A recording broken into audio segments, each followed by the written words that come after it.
Okay, here we go. This is Algebra 2, Lesson 2.1 on function notation. So function notation is really just a new way to present um, an equation or an input and an output. Okay, so this should be very familiar to us. If we have an equation like y is equal to 3x minus 4, when when x is equal to negative 2. All right, we know how to solve that. That would be pretty easy. We just go ahead and we substitute out the x and we simplify on the right side. 3 times negative 2 is negative 6 minus 4. We get negative 10, so we get y is equal to, let me write that a little bit bigger, y is equal to negative 10. Okay, with function notation, we're just not going to use the y. The y is going to become the f of x. Okay, and that's how we're going to want to read it. Okay, so instead of y, our equation is just going to look like that. The f of x is equal to 3x minus 4. Okay, so now this is your old y, the f of x. Okay, and how they'll present an x is going to look like this.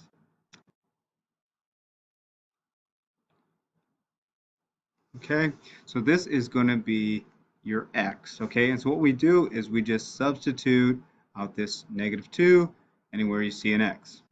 Okay, so plug in negative 2 here and right here. And then we just go ahead and simplify again on the right side. And we know this is going to equal negative 10, so I'm not going to solve this out. Okay, so here's the whole answer. So you might be asking, like, why are we switching? This is a weird, ugly way to look at this. And the answer is it's just more descriptive, okay, because the whole answer is right here, okay? You have your x value, you have your y value, whereas when we look back at this problem here, we had to solve and we got y is equal to x, but then we had to look back up, well, what was our x again? Oh yeah, it was up here, then we have to put it as maybe an ordered pair or something like that to have the whole answer. But right here we have the entire answer right there for you. Okay, so it's just more descriptive this way.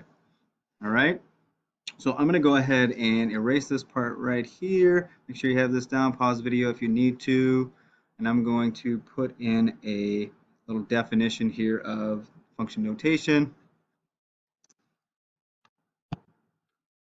Okay, there you go. Go ahead and pause the video, jot this down.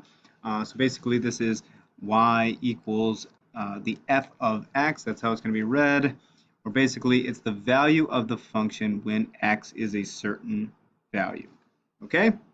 So let's take a look at some pretty basic examples of this.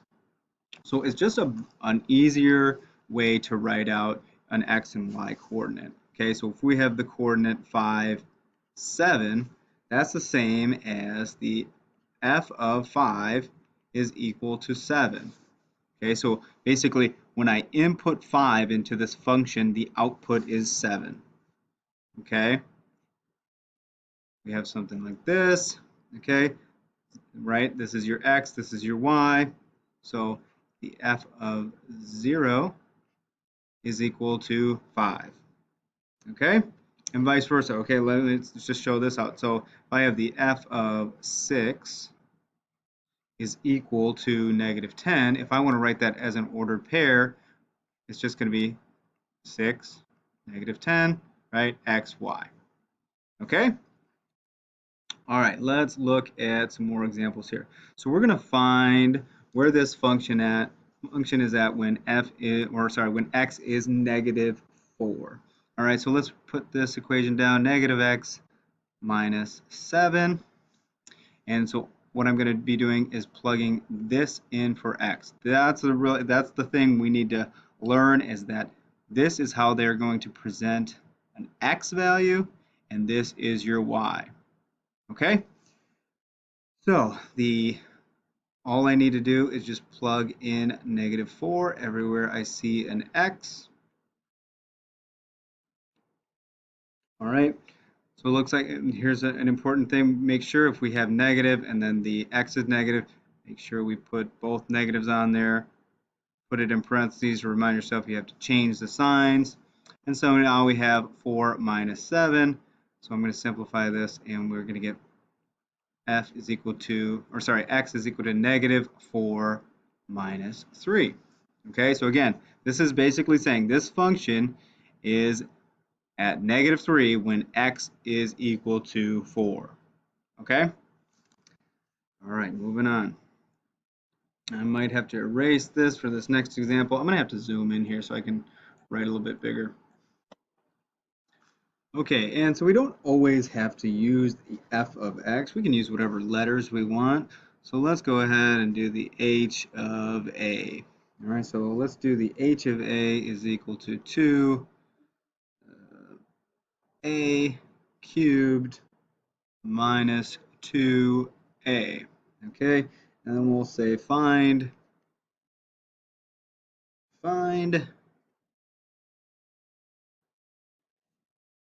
the function at x equaling negative 3, or sorry, a equaling negative 3. Okay, so what we're going to do is every time we see an a, we're going to plug in a negative 3. All right. Okay, so, oops, let's make sure I cube that. All right, so now I just simplify on this side. Remember, when you're going ahead and you're using your square root key, which if you're not sure where that's at, I'm going to actually pause the video and pull up my calculator. Okay, I know this doesn't look exactly like your calculators, but it's the same type of calculator, it's just not blue. All right, so the key you're going to want to use here is this key right here, this little like arrow key. So what we're going to do here is the first thing was negative 3 to the third power. So you want to make sure that you use these parentheses keys, otherwise your calculator is not going to recognize the negative in front of the 3. Okay, so there's your negative 3. Now you hit this button, that raises it to whatever power we want. Now we press 3, enter, and that is negative 27. Okay, so now I'm going to go back here. So negative 27 is the first thing. Negative 27 minus 2 times negative 3. All right, now we just have some multiplication we need to do. 2 times negative 27 is that 54? Sorry, negative 54. And then we have negative 2 times negative 3, which is positive 6. And we're going to go ahead and add those together, and we get negative 48.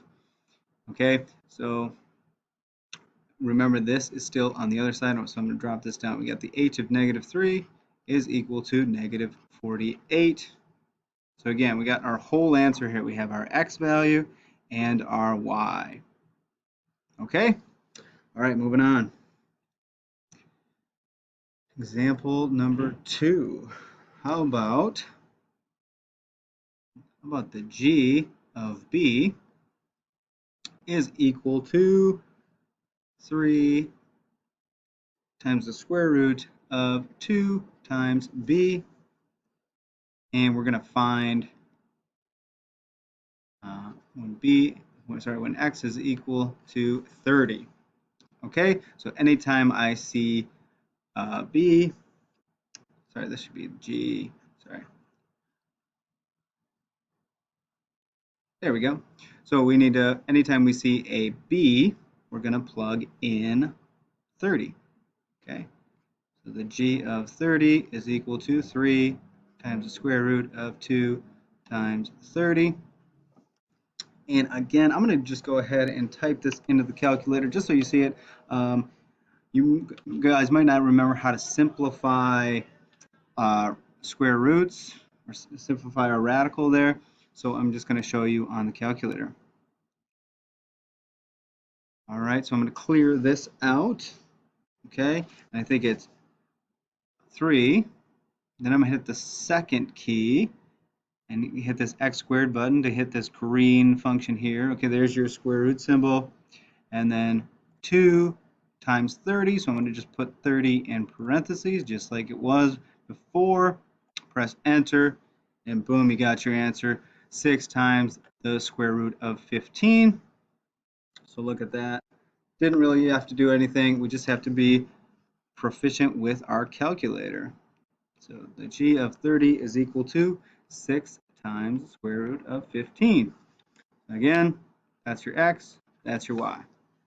Okay, moving on. We'll just do one more thing for today. I'm going to go ahead and erase this part here, give myself a little bit more room. All right, how about get an absolute value problem in here? Absolute value of x minus 1 minus 2. All right, and now we're going to be looking at a table here. Okay, so we've got our x values and our y values, right? That is the g of x, that is going to be our new y.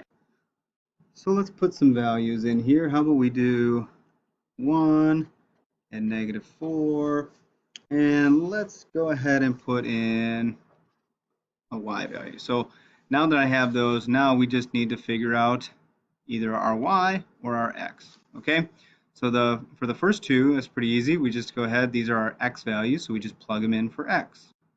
Right, so I'm going to do the g of 1 is equal to the absolute value of 1 minus 2. All right, and so we are just simplifying on the right side here. 1 minus 1 is 0. The absolute value of 0 is 0 minus 2, and we're left with the g, oops, that's not a g, the g of 1 is equal to negative 2. All right, so that goes in there, right? This is our y, this is our, this is our x, this is our y, or our g of x. Okay, now we're going to do the same thing. We're just going to plug in negative 4. So the g of negative 4 is equal to the absolute value of negative 4 minus 1 minus 2. So we just simplify inside these absolute value bars. Negative 4 minus 1 is negative 5. Simplify the problem, or sorry, just kind of update the problem. So now we just go ahead and we do, what is the absolute value of negative 5? That is positive 5. Positive 5 minus 2 is 3. Okay, so far so good. All right, now a little something new here. So now for number 2, for this 2 here, they're not giving us an x value, they're giving us the y. So I'm going to go ahead and put this 2 on the left-hand side, and now I'm left with the absolute value of negative 1, or sorry, x minus 1 minus 2. Okay, so if we recall from last week, I need to move everything outside the absolute value bars. So I'm going to add 2. If I do it to one side, I got to do it to the other side. This side cancels out. Left with 4 is equal to the absolute value of x minus 1. All right, like step 1.5, is there going to be a solution? Yes, there is, because this is positive. So I'm going to remove the absolute value bars and set up two equations. One equal to itself, one equal to its opposite, and solve. All right, so I'm going to solve these the same way, just add 1 on both sides. So we get 5, add 1 over here, and we get negative 3. All right, so it looks like for this one here, we actually have two values for x. Okay, we either have 5 or negative 3. Okay, so I'm going to go ahead and now I'm going to plot this out just to take a look at it. All right, so we have x is at 1 and y is negative 2. There, that's right there. Remember, this is now, we can call this our g of x axis, right? Our y is now our g of x. Let's see. I'm going to pause the video and finish this out. Okay, sorry, I just had to do that because I'm running out of time. I only have 15 minutes for each video. So this is this function plotted out, and you should notice that absolute value functions create a